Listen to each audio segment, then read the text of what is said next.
we can get started. I'm ready when you are. My name's Larry Hernandez, owner of On Point Movement and Performance, and I'm here today with my guest doing a spotlight series on Scott Bale. He is in our building, and so just wanted to kind of highlight him and talk to him today about just who he is and just spotlight his services here in the area. We're based in Richardson, Texas. And just wanted to ask a couple questions of Scott. You got lots of certifications. We couldn't fit them all into the frame. Tell us a little bit about that, and I guess what made you want to be a trainer, and a little bit of background on all this stuff. Okay, well, first off, got into exercising because I wanted to look like Arnold Schwarzenegger, back in the 70s. So you got a lot of pictures around here. And, I hurt myself lifting weights in football when I was a sophomore, so 15 years old. Was doing a leg curl machine way too heavy and strained my back. And I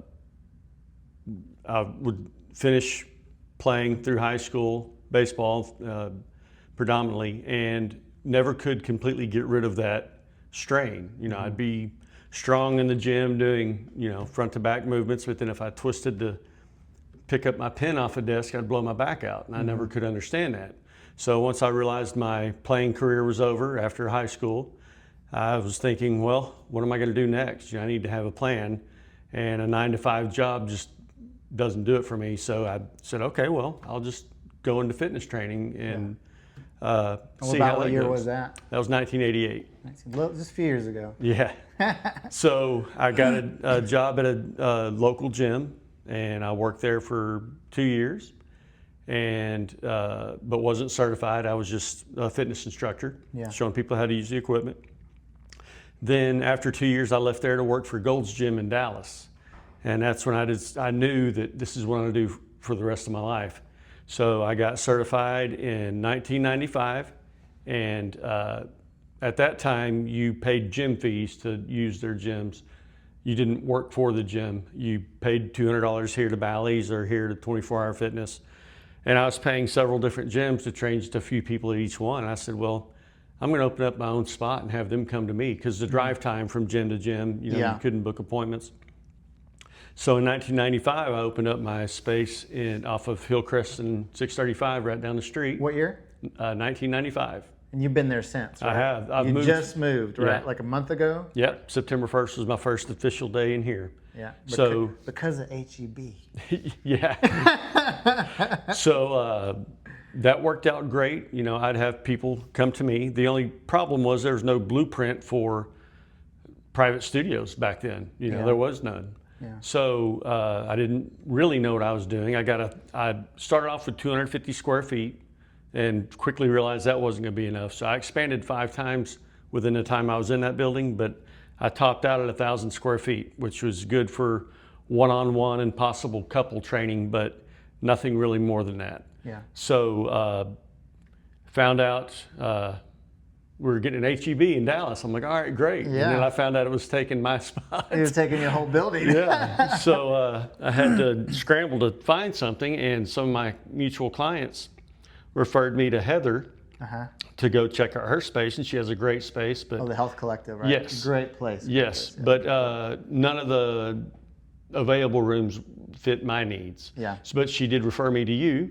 so I came and met you and saw your spot, but then realized we'd probably be working over each other. Yeah, you had a lot of equipment. And yes, so do I. lots of equipment. Yeah. And I was like, but I still want to make this work somehow. And I was like, well, I just had my floors redone, and I have access to this spot in the back that is bigger than mine and cheaper than my space.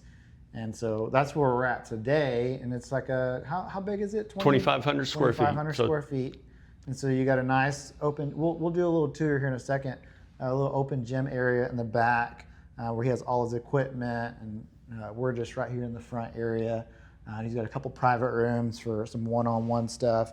But yeah, it's a great spot. Right? Yes, it's going to allow me to do classes as well, which I wasn't ever able to do. So I'm thrilled about that. Yeah, awesome, man. So what is the process or to work with some of your clients? What does that look like? What does that look like to kind of work with you? Who are the people that you work with? I work with all types. I specialize in corrective exercise and performance enhancement because those work hand in hand. If you move better and feel better, you can perform better. So I work with 80-year-olds just trying to not fall. That's a big thing for seniors. I have balance classes and core strengthening things for them to work on, but I also work with Pee-wee athletes all the way up to professional athletes. I specialize in baseball because it's such a one-sided rotational sport, and 90% of the injuries are from overuse. It's not from getting hit by a 300-pound somebody, lineman tackling you or anything like that. It's all preventable stuff. Yeah. So no matter if you're 80 years old or you're 25-year-old elite athlete, it starts with a movement assessment to see how your body moves, and based on that, I can tell which muscles are overactive, meaning they need to be relaxed and stretched, versus which ones are underactive, which means they need to be activated or strengthened. And stabilized. Right. Very similar to what we do. Exactly, Yeah. but the difference in what we do is if somebody's in a car wreck, they go see you. They're injured. Yeah. I work with non-injured. Yeah. Or if if you release them into the healed stage. Yeah. So my goal is to see how they move, identify the trouble areas, and try to correct them before they ever become noticeable in their real life. Yeah, awesome, man. Yeah, very similar to what we do. I mean, we use a basis of the SFMA and the FMS, which is very similar to use. It's just a more clinical application. We have some understanding of some of the medical diagnosis and stuff and pharmacology. But yeah, very similar stuff. We're hoping to work side by side with him because we do physical therapy, we do some regenerative therapy. But then, like when we get done with people, they want to stay with us, but paying privately after insurance is sometimes a hard thing, and so we can refer out to him. He's got his classes that are affordable, his training that's affordable, and so just wanting to kind of plug my spot in there too. Is there a certain, I like to ask this question, it's not even on here, but is there a certain, I guess, testimony or story of maybe one of your favorite clients that you like to share that's just kind of like wowed you? Well, there's a few. One of them that the audience might appreciate was I play in an old men's baseball league. I'm a catcher. Okay. And in these leagues, I didn't know this, but a bunch of guys played professionally in the minor leagues and some in the major leagues. And one of the guys on my team, 3 years previous to this, pitched for the New York Mets and several other teams before that. But he rolled his ankle his last season, stepped in a pothole or something in spring training. So they rehabbed they just focused on his ankle. Yeah. And they got him good enough to get back on the mound, but it wasn't at his best. He was still having issues. Right. So we all, as professionals, we know that, like, I always had this concept of SCP, stop chasing pain. Yes. Which is like, where you have pain may not be the issue, and so in the SFMA, they talk about this in general. Our bodies are made in a pattern where our foot stability, ankle mobility, knee stability, exactly, hip mobility. And so when he had his ankle injury, who knows what upstream issue it caused. Exactly. And or downstream, it could be just the balance. Absolutely. Yeah. But they don't look at that. You would think in the major leagues they get the best training. They're scared to death to hurt these athletes. So they got his ankle good enough to get back on the mound, but his hip went out. Yeah. Because if you have one issue, you're going to have several issues. Your body adapts to it.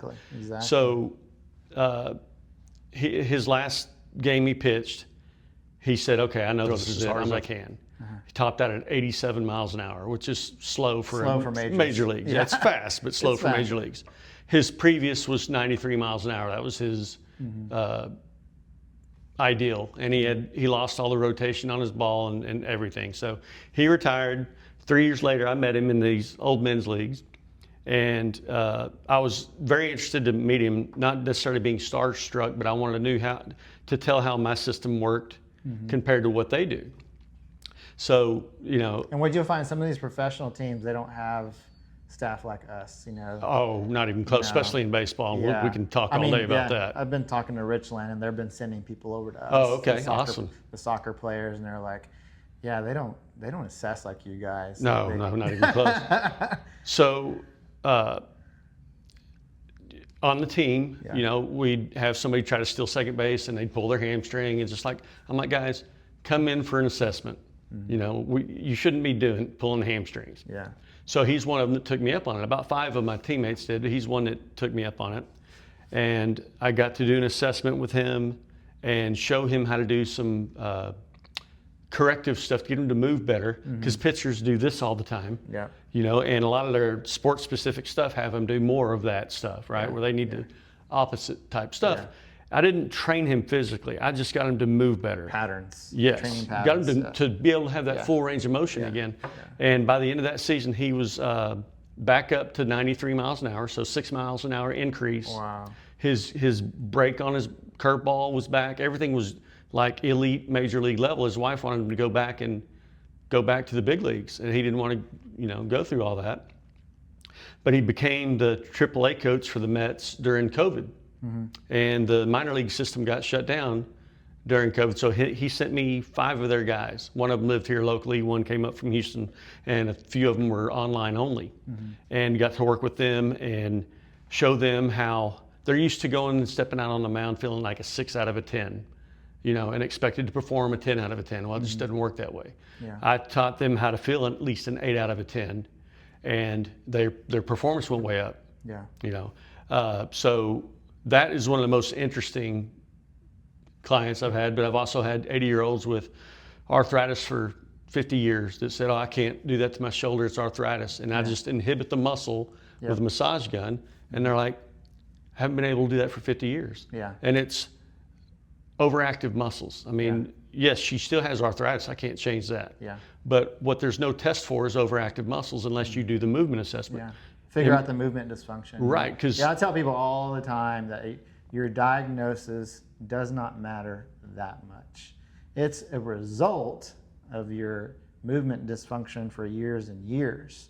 But in order to fix it, we don't fix the diagnosis. We fix the things that cause the diagnosis. Yeah, the root problems. Yeah. Yeah, because muscle imbalances don't show up on an X-ray or MRI or anything like that. You have to do a movement assessment and find out through there. And everybody has them.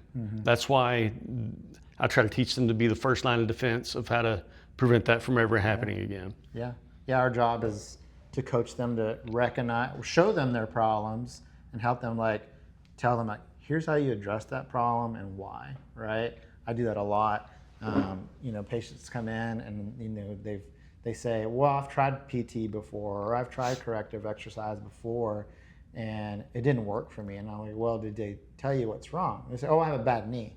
Well, what's bad about your knee? Right. Well, they tell me to stretch it, and I'm like, okay, well, which direction? Well, they just said stretch it everywhere. I'm like, okay, well, doesn't sound like you got a proper assessment. We need to know, is your quad that's tight, or is it a quad hip flexor combination, or is it your hamstrings that's part? What did they tell you need to address? And so I usually try to give them an idea of hey, your number 1 issue is this because it's moderate to severe or severe. Your number 2 issue is moderate. Number 3, moderate. And then if we get some mild ones, it's hey, those are secondary issues. They might actually clean up if we get these Absolutely, addressed, right? But yeah, it sounds like you have a great system, kind of like me. Oops, your phone locked again. I forgot. I kept trying to keep it awake, so I was looking at my questions here. Let's see. Maybe we can. Let's see here. Anything else you want to? Well, another thing that adds on to that is not just identifying the overactive and underactive muscles, but teaching, whether it's an older person that sits at a desk all day or an elite athlete. My goal is to give them the tools to be their first line of defense for the rest of their life. They should feel like an 8 out of a 10 at least every day. So teaching them how to foam roll their muscles and look for that discomfort. The goal is about a 6 to 7 in discomfort. If you're at an 8 or 9 or 10, that's too much. You're going to guard against it and excite your nervous system, where we're trying to calm it down. But if you're at a 3 or 4, that's not doing enough to make the change. So the big numbers you're looking for are 6 to 7, and try to teach them how to find that when they're foam rolling, so that they never feel an issue when they're reaching up for the jar on the top shelf or anything like that. Yeah, and understanding the differences about why you're using a foam roll. It's I tell people all the time, like, hey, it's normal to feel tight after an exercise, but you can still have full range of motion. You know, that's just your muscle is just like trying to recover right now. And so like, you're just trying to inhibit the muscle a little bit. You don't need to smash it and try to change the range of motion, because you can't change the range of motion with the foam roller. You know, you can inhibit muscles, and that's the goal, you know, just to inhibit muscles and trying to educate people on some of those things. But yeah. Well, yeah, good stuff, Scott. Any special promotions you got going on, or do you want to put it in the email, or do you have something ready to tell our viewers today? Well, like I said, I've only been here a short time. I'm still getting stuff set up, but I am starting classes with up to 10 to 20 people, depending on what the class is. And those would be on foam rolling, boot camps or conditioning, glute classes, dysfunctions of the ankle, knee, hip, back, shoulders, neck, stuff like that.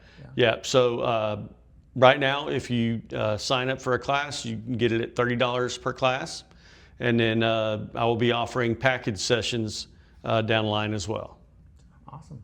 Well, why don't we do this? Let's do a quick little tour of your spot here, and then we'll close out our viewers here. So let me grab my camera here. So awesome, it's still recording. I was worried I had a call come through, and I was like, oh, I hope it doesn't mess up. So, all right, so let's go over here. So we got about, I don't know, this is a good little 1,500, 1,800 square feet spot right here, just alone, right? It's 880, I think. Okay, so it's just under 1,000. Yeah. Okay, cool. So it's amazing how quick my 1,000 square feet filled up 2,500 square feet. Yeah. This is my new addition, this belt squat machine that teaches you how to squat correctly. I've got a leg press machine in the storage room. So this area is functional and going. I'm still adding flooring. Yeah. It's going to look really nice in here. It already does, but it's going to be fantastic. Yeah. And then you got a little cardio room back there. I've got a cardio under room. Construction right now. The electrician's putting in plugs and outlets and all that fun stuff, but I'll have treadmill, bike, elliptical, and there'll be a little TV for entertainment. Awesome. Yeah. And then this is just my storage room, which is a mess, but it stores all my spare supplies. Okay. And then you got your office. Got my office, which is my desk, and I've got a training table in here if you come in and we're planning on getting a good conditioning workout in, but your calf doesn't feel right or anything like that. We'll massage gun and stretch it if it needs to be stretched and get you feeling 8 out of 10 so that you can get your good workout in. And then this is the recovery room. Though this area here is going to be the kitchen and overflow room for classes. Okay. The recovery room right now just has some foam rollers and a mat. I'm going to have a massage recliner over here eventually. I have one of those in my house. Yeah. And that's it. Awesome, man. Well, any last things to tell to our people? We look forward to just hearing from you guys and absolutely. See if this podcast was helpful. And if you have any questions for us, you can reach us. What's your phone number? 972-487-2253. And I'm in Suite 132. I'm here quite a bit, but you may want to call first if you want to swing by. I'd love to hear from you. Awesome. Thanks. Appreciate it, man.